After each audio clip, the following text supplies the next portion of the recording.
रहो ससुराल में, करो मायके की। आज की दास्तान है वर्मा फैमिली की। यहाँ अभी हाल ही में हुआ है नई नवेली बहू का स्वागत बहू के रूप में। सिया, जो कि वर्मा परिवार के नए सदस्य के रूप में शामिल हुई है। अब बहू जब नई है तो कुछ और बातें भी होंगी जो नई होंगी। तो आइए चलते हैं कुछ खट्टी मीठी चटपटी बातों के लिए वर्मा निवास। सुबह सुबह पिंकी उठकर आती है तो देखती है कि किचन का हाल बड़ा ही बेहाल है। अरे ये क्या ही हाल बना रखा है किचन का, समझ में नहीं आ रहा है। ये सिया भी ना। तभी सिया वहाँ आती है। क्या हुआ भाभी, क्या बड़बड़ा रही हो सुबह सुबह? पिंकी सक पका जाती है क्योंकि सिया अभी घर में नहीं है, इसलिए वो अभी सिया को कुछ भी नहीं कहना चाहती। अब कुछ नहीं सिया, बस ऐसे ही। लेकिन सिया समझ जाती है और मुस्कुराते हुए वहाँ से चली जाती है। अब क्या बोलूँ इसको भी, लेकिन ये समझने का नाम ही नहीं ले रही। थोड़ी देर बाद, अरे राम राम राम राम, पिंकी बहू, ओ पिंकी बहू, ये ऐसी होठों से चिपकने वाली और घन घोर काली चाय किसने बनाई है? बहू तू तो मुझे सच में ही मारना चाहती है। तुझे पता है ना मुझे कितने सालों से डायबिटीज़ की परेशानी है, लेकिन नहीं, तू तो सोचती है बुढ़िया जितनी जल्दी निकल जाए उतना ही अच्छा है, इस बुढ़िया से पिंड छूटे। सुषमा जी पिंकी की बात सुने बिना सब कुछ एक सांस में कह गई। वो मम्मी जी, ये चाय मैंने। तभी सिया वहाँ आती है। ये चाय मैंने बनाई है और मेरे मायके में ऐसी ही चाय बनती है। अरे चाय जब तक मीठी ना हो उसका कोई मज़ा है क्या मम्मी जी, आप ही बताओ। हमारे यहाँ तो ऐसी ही बनती है। और ये कहकर कमर मटकाते हुए चली जाती है। पिंकी और सुषमा तो उसकी शक्ल देखती रह जाती हैं। फिर एक दिन पिंकी सिया को बुलाकर कहती है, रिया, आज हमें एक फैमिली फंक्शन में जाना है। अभी फ़ोन आया था, मम्मी जी और रोहित भैया भी हमें वहीं मिलेंगे। तुम अच्छे से रेडी हो जाना, एक एंगेजमेंट का फंक्शन है, उसी के अकॉर्डिंग रेडी हो जाना। और हाँ सिया, जिनके यहाँ हम आज फंक्शन में जाने वाले हैं ना, ये हमारे रिलेटिव्स होने के साथ साथ रोहित भैया के बहुत अच्छे दोस्त भी हैं, तो उनका पूरा फ्रेंड सर्कल भी वहाँ मिलेगा। अच्छा भाभी, ऐसी बात है, लेकिन इन्होंने तो मुझे बताया नहीं। आज तो फिर बड़ी ही अच्छे से तैयार होना है। हाँ, हो सकता है कि रोहित भैया भूल गए हो। अब जाओ, जाकर अच्छे से तैयार हो जाओ। ठीक है भाभी। थोड़ी देर बाद पिंकी आवाज़ लगाती है, सिया, ओ सिया, तुम रेडी हुई कि नहीं अभी तक? उधर से सिया आवाज़ लगाती है, आ रही हूँ बस भाभी। पिंकी सिया को देखकर देखती रह जाती है। क्यों भाभी, क्या कमी है इसमें? अब कुछ नहीं, चलो चलते हैं। दोनों फंक्शन वेन्यू में पहुंचते हैं और उन दोनों को देखकर उनकी सासू माँ जल्दी से उठकर उन दोनों के पास जाती है। यहाँ आ तो ज़रा, क्या पहना है तूने, दिखाना तो ज़रा। जी मम्मी जी, देखो मम्मी जी, लग रही हो ना एकदम सुंदर। मैं हुई इतनी सुंदर, और मेरा फैशन सेंस मेरे मायके में सबको इतना पसंद आता था कि बस पूछो ही मत। सुषमा जी चुप हो जाती है। क्यों मम्मी जी, अच्छा नहीं लग रहा है क्या? पिंकी, ए पिंकी। जी मम्मी जी। क्या हुआ मम्मी जी? तूने सिया बहू को बताया नहीं था आज हमें कहाँ जाना है? बताया था ना मम्मी जी, और ये भी कहा था कि रिसोर्ट से शादी है तो थोड़ा अच्छे से तैयार होना है। सिया तभी गोल गोल घूमकर नाचने लगती है।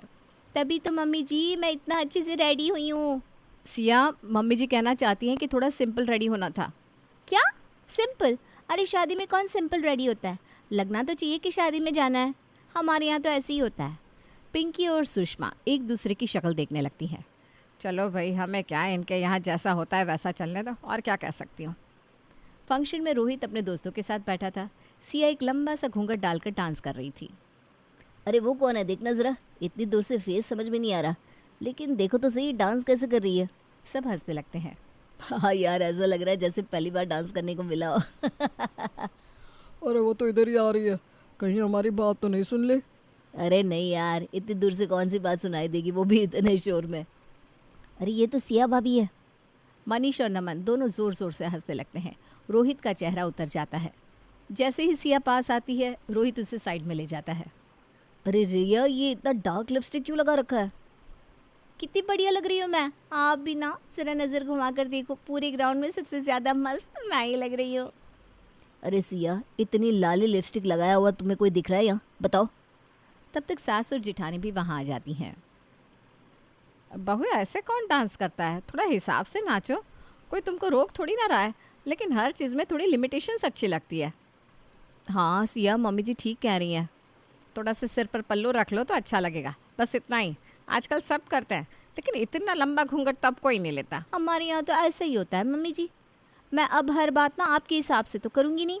और भाभी, आप मुझे हर बात सही गलत मत बताया करो। मैं आपकी तरह मम्मी जी की हाँ में हाँ नहीं मिला सकती हूँ। ये कहकर सिया वहाँ से चली जाती है और सब एक दूसरे की शक्ल देखते रह जाते हैं। अगले दिन सुबह सुषमा जी और सुरेश जी बाहर हॉल में बैठे थे और पिंकी बहू किचन में सबके लिए नाश्ता तैयार कर रही थी। तभी रोहित भी अपने कमरे में से निकलकर बाहर आता है। रोहित, सिया अभी तक उठी नहीं क्या? घड़ी तो देखो 11 बज रहे हैं। रोहित कुछ बोल पाता उससे पहले ही सिया हॉल में आकर खड़ी हो जाती है। क्या मम्मी जी, आप भी ना कल पार्टी से इतना थक कर आए थे तो आज तो सोना बनता है ना। हाँ बेटा, मैंने कब मना किया? आज सब लेट ही सोकर उठे हैं, लेकिन 8 बजे तक तो सब उठ गए थे। मुझे तो यहाँ का कुछ समझ में नहीं आता। पार्टी के अगले दिन सब 11 बजे तक ही उठते हैं। हमारे यहाँ तो ऐसे ही होता है। ये कहकर सिया चली जाती है। फिर एक दिन सुबह सुबह वर्मा निवास में बड़ी चहल पहल है। सिया और पिंकी किचन में काम कर रही हैं। सुषमा जी बार बार दरवाजे की तरफ निहार रही है। सुरेश जी भी बार बार दरवाजे पर जाकर खड़े हो जाते हैं। तभी रोहित भी वहाँ आ जाता है। अरे मम्मी पापा, आप लोग इतने परेशान क्यों हो रहे हो? मौसी जी आ जाएगी। अरे मुझे छोड़, तो अपनी मम्मी की बेचैनी नहीं देख रहा है? तीनों हंसने लगते हैं। तभी दरवाजे पर एक दस्तक होती है और एक गाड़ी आकर रुकती है और उसमें से निकलती है मौसी जी, जो थोड़ी वजन के हिसाब से मोटी थी। अरे कहाँ रह गई सुषमा तू? मुझसे भी ज़्यादा भारी शरीर की हो गई क्या, जो तुझसे बाहर तक नहीं आया जा रहा? सुषमा जी बाहर आती है और अपनी बहन से गले मिलती है। अरे नहीं नहीं जीजी, ऐसी कोई बात नहीं है, वो तो अब बुढ़ापे का शरीर है। अच्छा, तुम्हारा बुढ़ापा, तो अब हमें तो स्वर्गलोक में सीट ही बुक करा लेनी चाहिए। अरे क्या आप लोग भी दरवाजे पर ही शुरू हो गई? चलिए मौसी, अंदर आइए, बैठकर बातें करते हैं। वैसे भी आपकी बातों के लिए हम लोग कब से तरस रहे हैं। अच्छा छोटू, तू तो बहुत बड़ा हो गया। मौसी, अब हम छोटू नहीं रोहित हो गया। सब घर के अंदर आते हैं। तभी दोनों बहुएं आती हैं और मौसी के पैर छूती हैं, लेकिन सिया ने बहुत लंबा घूंघट डाल रखा था। अरे बहू, ये हाथ भर लंबा घूंघट क्यों ले रखा है तूने? अब आजकल ये सब कौन करता है? सुषमा, ज़रूर ये सब तूने ही कहा होगा छोटी बहू को। अरे जीजी, इसको समझा समझा कर थक गए, लेकिन ये बहू मानती ही नहीं है। तभी सिया अपना घूंघट जल्दी से ऊपर करके कहती है, हमारे यहाँ ना ऐसा ही होता है। सब एक दूसरे की शक्ल देखने लगते हैं। सुन लिया जीजी अपने कानों से, अब आपकी छोटी बहू वही करती है जो उसके मायके में होता है। अच्छा, ऐसी बात है। और बात यहीं ख़त्म हो जाती है। थोड़ी देर बाद सब खाने के टेबल पर मिलते हैं। वहाँ किचन में पिंकी और सिया काम कर रहे हैं। पिंकी दाल बाटी चूरमा सब चेक करती है। क्या टेस्ट है, एकदम ज़बरदस्त। आज तो मौसी जी खाकर एकदम खुश हो जाएंगी। वैसे भी मौसी जी को मेरे हाथ का दाल बाटी चूरमा बहुत पसंद है।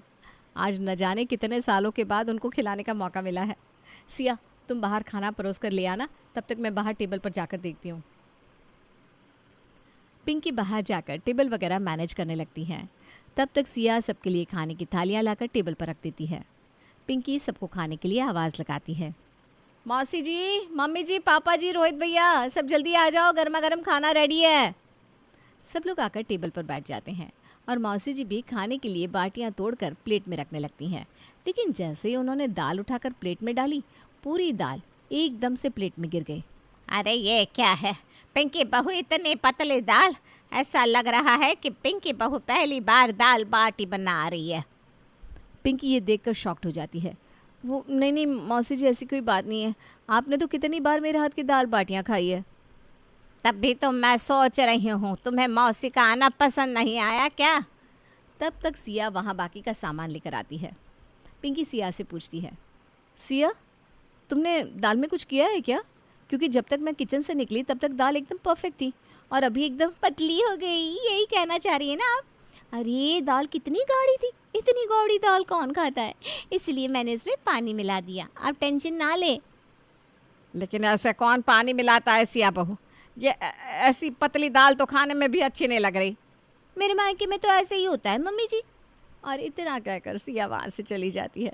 सब एक दूसरे की शक्ल देखते रह जाते हैं। सुषमा, तेरी बहू तो बड़ी ज़बरदस्त है। अरे जीजी, क्या करूँ, मुझे कुछ समझ में ही नहीं आ रहा। इसका हर बात में यही तकिया कलाम, मेरे यहाँ तो ऐसा ही होता है, वैसा ही होता है। अच्छा, ऐसी वाली बात है। अरे मेरा नाम भी सरला है। मैंने भी कोई कच्ची गोलियां नहीं खेली।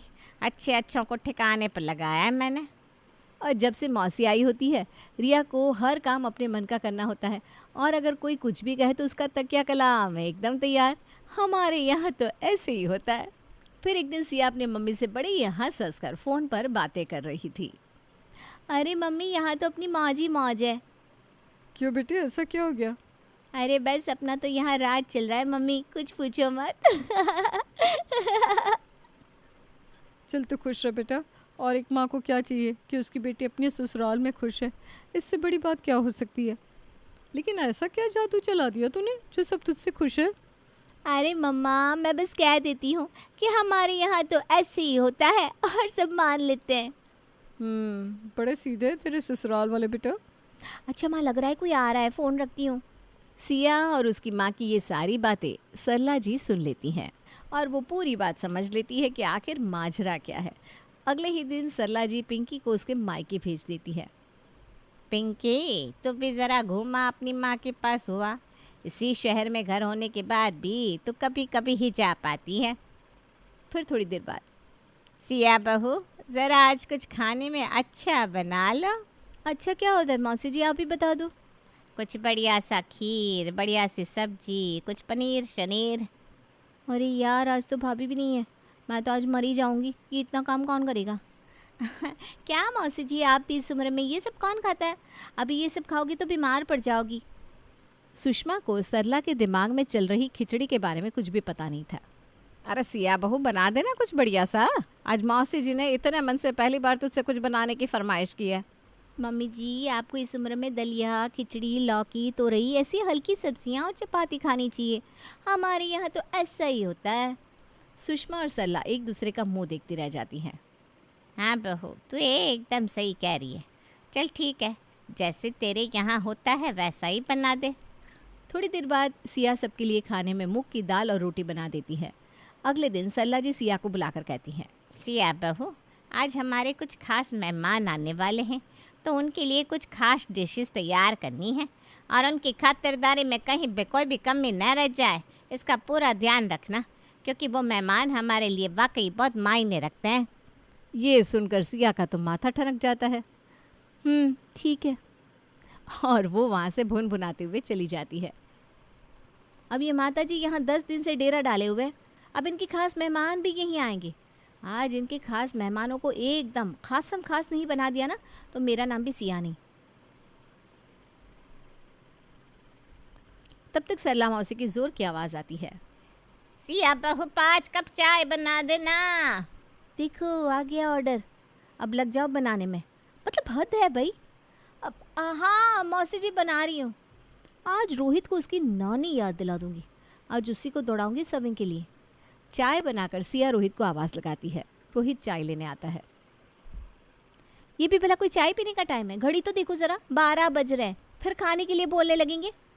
तुमने एकदम सही पकड़ा। मौसी जी एकदम यही कह रही है। बस तुम जल्दी से खाना रेडी कर दो, वो लोग भूखे हैं। अब वो लोग चाय के बाद बस खाना ही खाएंगे। सिया गुस्से के कारण उन लोगों के लिए उल्टा सीधा खाना रेडी करके देती है और बिल्कुल भी ध्यान नहीं देती कि बाहर कौन आया है।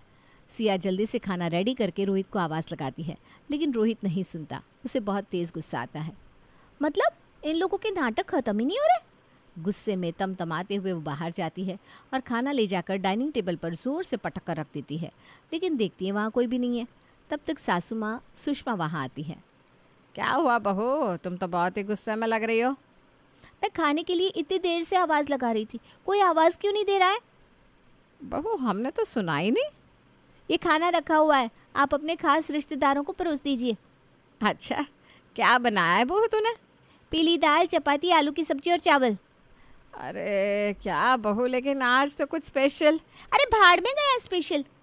तब तक रिया को एक आवाज़ सुनाई देती है। आज नहीं कहोगी, हमारे यहाँ तो ऐसा ही होता है। रिया के कान खड़े हो जाते हैं, क्योंकि उसके लिए ये आवाज़ बहुत ही जानी पहचानी थी। वो पलट कर देखती है। मम्मा, आप यहाँ कब आई और आपने बताया भी नहीं?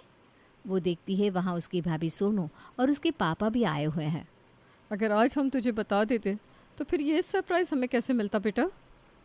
सिया शर्म से सर नीचा कर लेती है। दीदी, आपको शर्मिंदा होने की ज़रूरत नहीं है। जिस दिन आप इस घर को दिल से अपना लोगी, उसी दिन से ये काम आपको अपना लगने लगेगा। सही कहा तूने बेटा कि तेरे ससुराल वाले तेरी हर बात मानते हैं, लेकिन तू अपनी बात ऐसे मनवाती है, ये मुझे नहीं पता था।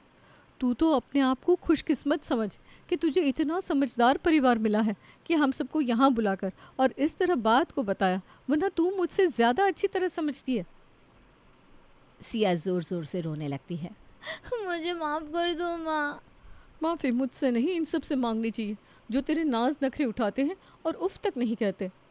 दीदी, ये आपको समझना होगा कि घर में किसको क्या पसंद है क्या नहीं। जो चाय आपने बनाई वो अपने यहाँ आपके अलावा कोई भी नहीं पीता था। पापा जी तो बिल्कुल भी नहीं, क्योंकि वो शुगर पेशेंट है। लेकिन नहीं, हमारी बिटिया रानी ने तो हमारे यहाँ ऐसा ही होता है, कट टैग लगाकर सबका मुंह बंद कर रखा है। तब तक सरला जी और सुषमा जी जाकर सिया को गले लगा लेती हैं। अरे बहुत हुआ समधन जी, अब हमारी बहू को रुला कर ही मानोगी क्या? हमारी सिया तो बहुत समझदार है।